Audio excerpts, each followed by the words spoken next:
미국과 한국, 세계 각 지역에서 오늘의 미국 탑뉴스 브리핑 듣고 계신 여러분 안녕하십니까? 강혜신입니다. 네, 아침에 오늘의 미국을 진행을 했었고 그 이후에 이제 속보들이 있고 속보보다는 아침에 발생했던 뉴스에 대한 분석도 나오고 있습니다. 기본적으로는 이제 나토 정상회의, 또 경제 문제, 또 아주 새롭게 아침에는 없었던 뉴스가 나오는 것도 있고요. 연방 상원이 어떠한 결의를 한 것, 만약에 트럼프 전 대통령이 된다면 어떻게 할까, 이 같은 것을 가정도 하고 했었던 지금 일들이고요.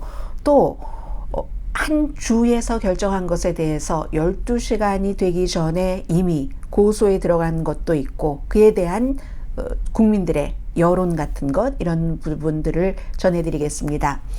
먼저 나토 정상회의는 우크라이나가 이번에 중심이었기 때문에 볼로디미르 젤렌스키 대통령이 원하는 것을 모두 가져가진 않았지만 많이 가져갔다 하는 게 이제 중요한 평가입니다.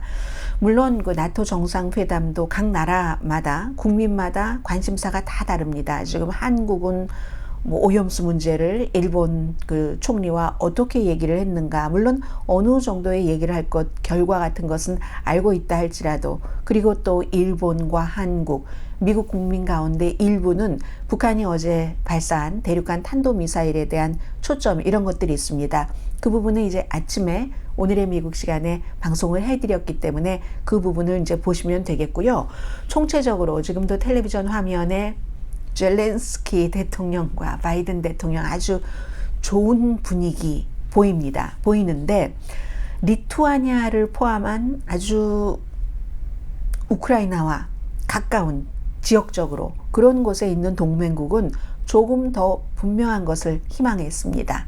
이번에 나토에 우크라이나도 스웨덴처럼 가입을 한다, 여기까지는 아니더라도 전쟁이 끝나고 나면은 가입한다던가, 이 정도 젤렌스키 대통령과 마찬가지였죠. 그래야 더 강해지니까 러시아에 대한 어떤 동맹 노선이.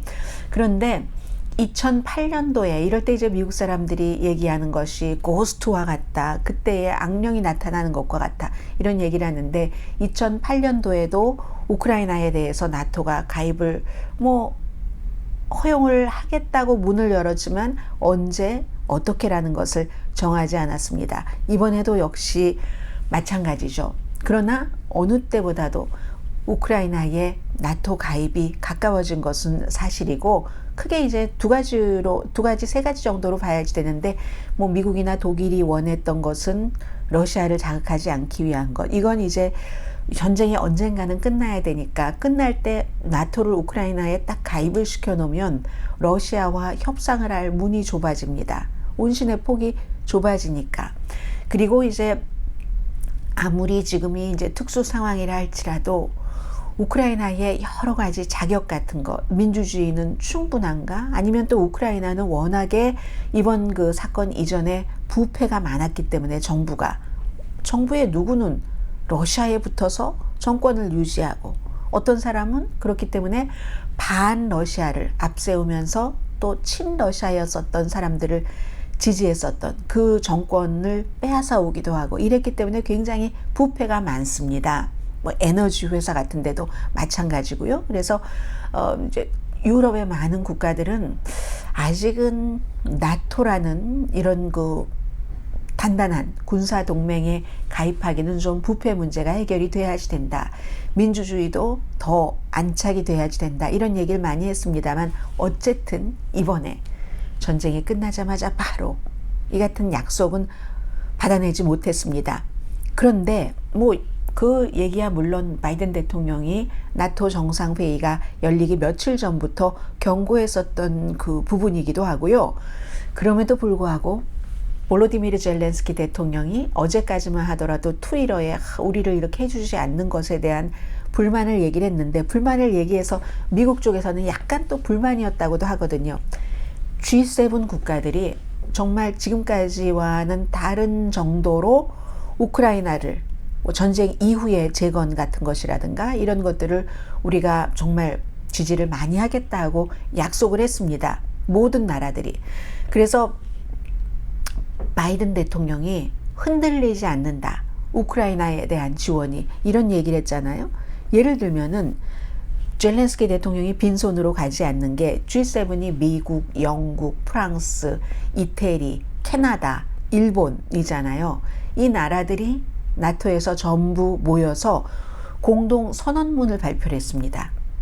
뭐 방공 시스템이라든가 포병, 장갑차, 전투기, 어떻게 하면 우크라이나의 군대를 강화하나 이런 것들을 서로 약속을 했고요. 뭐 조종사 다 훈련시킨다는 것도 했고, 또 나토처럼 그 헌장 5조가 있어서 우리가 공격을 받으면, 아니 어느 한 나라라도 공격을 받으면 다 우리나라가 공격받는 것처럼 한다. 이렇게는 하지 않았습니다.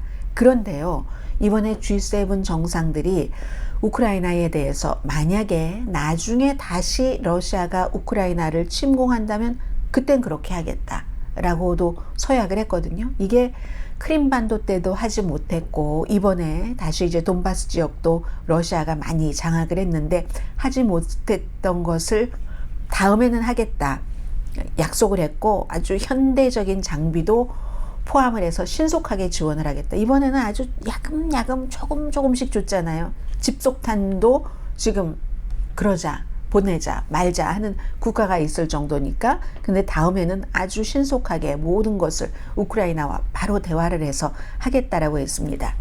그리고 냉전 이후에 처음으로 이제 방어 계획 같은 것을 이번에 나토 국가들이 승인을 했는데 4,000페이지나 된다고 하니까 전문가들도 언제 다 읽을 수 있을지는 모르겠습니다만은, 캐나다도요, 리투아니아에 1,200명의 추가 병력을 지원한다.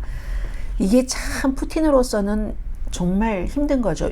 지금 독일도 마찬가지로 이번에 이제 국방장관도 현지에 가고 했는데, 독일도 미국처럼 지금은 우크라이나가 나토에 가입할 시기가 아니다라고 얘기를 했지만, 그렇지만 말씀드린 것처럼 캐나다가 리투아니아에 1,200명의 병력을 추가로 한다고 하잖아요.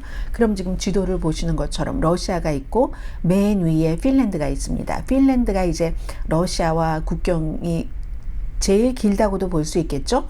한 800km 정도 되니까. 스웨덴은 그 러시아와 국경을 맺고 있지는 않습니다. 다만 이제 노르웨이가, 역시 나토인 노르웨이가 약간 러시아 그 북서쪽에 약간 그 국경이 있고, 그리고는 이제 그 발틱 해안이 있고 에스토니아, 라트비아, 리투아니아가 있잖아요. 러시아와 국경을 맺고 있는 곳이. 그 아래가 벨라루스고, 그리고 벨라루스 아래가 우크라이나가 되는 거죠. 벨라루스는 당연히 러시아 편이니까 나토에 가입하지 않았고, 지금 이제 오렌지빛이 나토에 가입한 국가들이고, 스웨덴은 주황빛이지만 나토 가입 국가나 마찬가지로 되는 거고, 핀란드는 좀 진하게 해놨네요. 가장 빨리 나토 가입국이 됐으니까. 그리고는 이제 흑해가 있고, 우크라이나 그 아래쪽으로 흑해가 있고, 흑해 그쪽 아래로 이제 터키가 있잖아요. 쭉 이렇게 모든 나라들이, 서쪽은요 벨라루스를 빼고는 러시아와 국경을 접하고 있는 곳은 전부 나토 회원국이 돼버렸습니다. 이건 푸틴 대통령이 말 그대로 이게 나토에서 우크라이나를 나토에 가입하지 못하게 하려고 그렇게 시작한 전쟁이었는데, 더 많은 가장 의미 있게 중요한 중립국까지도, 핀란드와 스웨덴까지도 나토가에 가입을 하게 됐으니까 그야말로 몰아내려고 우크라이나를 침공했다가 더 강하게 나토를 만들어줬습니다. 이게 굉장히 중요하고요. 미국 내에서도요, 예전에, 뭐 예전이라고 하니까 한참 된 것 같은데, 트럼프 전 대통령이 나토 필요도 없어, 우리만 돈 많이 내고 말이야, 뭐 이렇게 얘기를 하면서 나토에서 탈퇴할 것처럼 얘기를 했습니다. 오늘 연방 상원이 어떠한 것을 지금 결의를 하고 있는데요. 이건 초당적입니다. 민주당, 공화당 같이, 민주당 의원 8명이 공동 스폰서를 했고, 그리고 이제 마르코 루비오, 플로리다가 지역구인 트럼프 전 대통령과 처음에 예비선거를 같이 치렀던 연방 상원 의원이, 중요하게는 마르코 루비오 공화당 상원 의원과 팀 케인은 힐러리 클린턴의 러닝메이트였었죠. 버지니아가 지역구인 상원 의원이 주로 이제 발의를 해서 미국의 대통령이 누가 되든지 마음대로 북대서양 조약기구라는 군사동맹 나토에서 대통령 마음대로 탈퇴할 수 없게 하는 그러한 법안을 지금 만들고 있습니다. 전부 이제 외교관계위원회 소속이잖아요. 마르코 루비오나 팀 케인이. 나토는 공동의 국가 이익을 보호하고 미국의 국제적인 입지를 강화하는 너무나 필수적인 군사동맹이다. 동맹을 탈퇴하려면은 의회의 승인을 받아야지 된다. 그리고 미국인의 의견을 잘 들어보고 그 뒤에 이제 의회에서 논의가 돼야지 된다 하는 얘기를 하고 있습니다. 그래서 만약에 대통령이 의회의 뜻과는 달리 나토에서 나가려고 하면은 그러면은 그 의회의 법률 자문이 대통령의 시도에 이의를 제기할 수 있다. 이건 이제 굉장히 중요하게 된 거고요. 그리고 이제 하나만 더 말씀드리자면은 나토 분담금을 2014년이었습니다. 그때 2%로 하기로 하고는 그 GDP의 2%로 하기로 하고는 그걸 못 했었잖아요. 이번에 이제 서로 다시 하겠다 하고 약속들은 했는데 그 약속한 것도 약속한 것이지만 지금 제일 그 분담금을 많이 내는 국가는 당연히 이제 미국입니다. 미국은 GDP의 3%가 넘어요. 3.5%를 내고 있고 그리고 그 다음이 폴란드. 폴란드는 당연하죠. 지금 뭐 우크라이나 다음이 폴란드 차례가 되기 때문에 여러분들 지도를 다시 한번 보여드릴까요? 지금의 현재의 지도가 지금 이렇게 보면은 러시아가 맨 그 오른쪽 위에 회색빛으로 있고 그리고 러시아와 비슷한 색깔로 벨라루스가 있고 그 아래에 우크라이나가 있잖아요. 우크라이나 바로 서쪽이 폴란드잖아요. 폴란드는 국경을 벨라루스와 이 우크라이나 같이 이렇게 엮여 있습니다. 그래서 폴란드 같은 경우도 이거 우리 구소련이 어떻게 할지 모르니까 소련이 우리를 침공하면 나토 다른 가입국들이 헌장 5조에 따라서 본인들이 침공당한 것처럼 다 모든 걸 보내주니까 우크라이나는 지금 제약이 많잖아요. 뭐 하나를 보내려도 얼만큼을 지금 뭐 미루다가 보냈어야지 됐고 해서 폴란드가 GDP의 2.4%, 그 다음이 영국입니다. 2.2%, 프랑스 1.9%, 루마니아 역시 가까운 쪽이 많이 내네요. 1.8%, 네덜란드, 노르웨이가 1.6%, 이태리와 독일이 1.5%. 독일은 부자지만 본인들이 전쟁을 치렀던 전쟁을 일으켰던 국가이기 때문에 너무 많이 하기 어렵다는 거고 그러나 이제 할 겁니다. 그리고 이제 덴마크, 터키가 1.4%, 체코공화국과 캐나다가 1.3%, 벨기에 1.2%, 스페인 1.1%, 2%까지 다 한다고 했는데 뭐 몇몇 국가는 여러분들께서 이름 들어보신 것처럼 경제력이 그다지 강하지 않기 때문에 이 2%를 다 지키기 힘들다 할지라도 이번에 말로는 다 하겠다고 했고요. 많은 국가들이 GDP의 2%까지 나토의 분담금으로 내는 것, 이것도 이제 세계 질서에 있어서 아주 중요하게 끌어낸 겁니다. 미국 경제는요, 한마디로 지금 썸머 서프라이즈, 갑자기 엊그제부터 여름이 로스앤젤레스에도 시작이 됐는데 지금 썸머 서프라이즈와 함께 이자율은 이달 말에 0.25% 한번 올리고 그러나 인플레이션이 많이 쿨다운 되고 있는 것이 오늘로써 증명이 됐기 때문에 이달 이후에는 이자율을 썩 그렇게 올릴 것 같지 않다. 이게 지금 중요한 포인트거든요. 인플레이션 괜찮았다. 뭐 월스트리트 반응 본 거 보면 알잖아요. 지금 이제 월스트리트이 다 문을 닫았기 때문에 나왔습니다. 1년 전보다 물가가 3% 올랐고 2년 넘어 만에 가장 작은 폭으로 오른 겁니다. 6월 달에 월별로는 5월 달보다 0.2% 올랐습니다. 식품과 에너지를 빼고도 뭐 이런 거 저런 걸 다 계산을 해보고 또 임금은요. 1년 전에 비해서 여러 가지 인플레이션을 다 감안을 했을 때 1.2%가 올랐습니다. 그리하여 이제 제가 지금 오늘의 미국 그 브리핑이기 때문에 자세히 말씀은 안 드리겠습니다만은 여기에 대한 인플레이션이 이제 안정이 됐네. 한 번 정도는 있어도 그 다음부터는 인플레이션을 잡기 위해서 이자율을 올린다는 이런 일은 없을 것 같네 하니까 국채 수익률이 많이 내려갔고요. 주식은 올라갔고 이자율 안 오른다고 하니까 달러는 1년 만에 최저를 기록했습니다. 그런데 이번 달 한 번 더 왜 올리느냐? 이건 왜냐하면 인플레이션이 골고루 다 이제 물가 상승률이 내려간다는 게 아니라 어떤 건 올라가고 어떤 건 내려가고 하는데, 내려가는 것의 대표적인 것은 중고자동차, 올라가거나 아니면 잡히지 않는 것의 대표적인 것은 렌트비, 집세입니다. 그래서 이런 것들이 조금 더 보자 하면서 한 번은 더 올릴 수 있다는 거고요. 인플레이션 위기는 지나갔다. 그런데 언제, 지금 3%라고 하는데 연방준비제도가 원하는 2%까지 갈 것인가, 이건 알 수 없죠. 2%는 사실은 팬데믹 이전에도 뭐 그다지 뭐 쉬운 그런 목표는 아니었어요. 그래서 항상 연방준비제도의 인플레이션, 물가 상승률 목표가 1년 전에 비해서 2%다. 목표를 이렇게 잡고 있는 거죠. 그래도요, 지난해 최고였을 때가 9.1%였잖아요. 그때에 비하면 3분의 1밖에 안 됩니다. 그래서 9.1%였었을 때 40년 만에 최고였었다고 했는데, 이제는 인플레이션에 대한 비상사태는 끝, 터닝 포인트다. 블룸버그 뉴스가 지적을 했습니다. 그리고 지금 텔레비전에서 북한이 탄도미사일을 발사한 것에 대해서 보도를 하고 있어서요. Just 5 years ago, very few people knew of Kim Yo-jong. She stepped onto South Korean soil, the first member of 김여정에 대해서 보도를 하고 있습니다.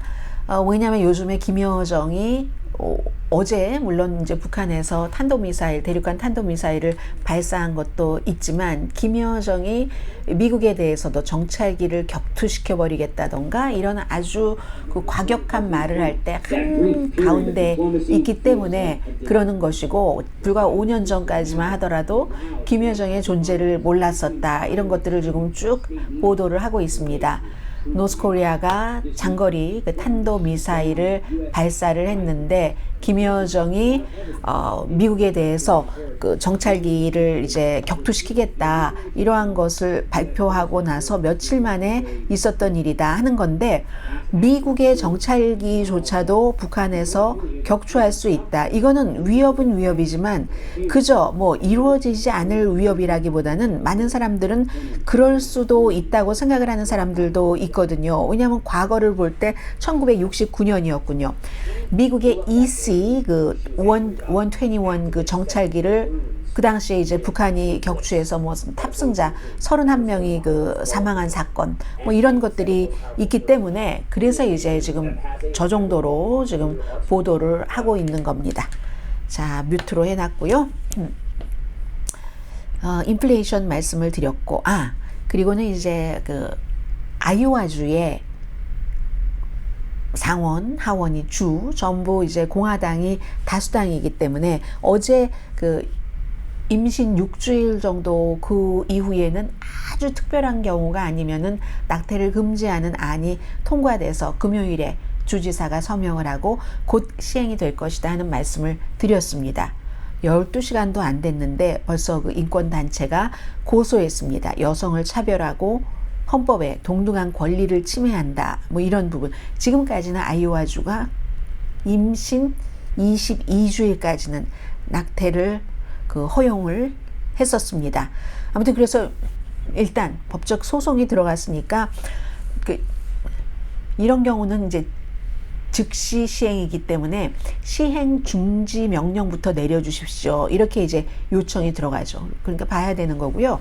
대부분의 미국 사람들은 이제 이럴 때마다 항상 여론조사를 합니다. 6월 달에, 6월 말에 여론조사를 했는데 AP와 노크가 여론조사를 했더니 연방 대법원이 이제 그 낙태 룰을 바꿔서 주정부에서 알아서 하십시오 해서 낙태가 금지될 수 있도록 한 게 1년이 더 지났습니다.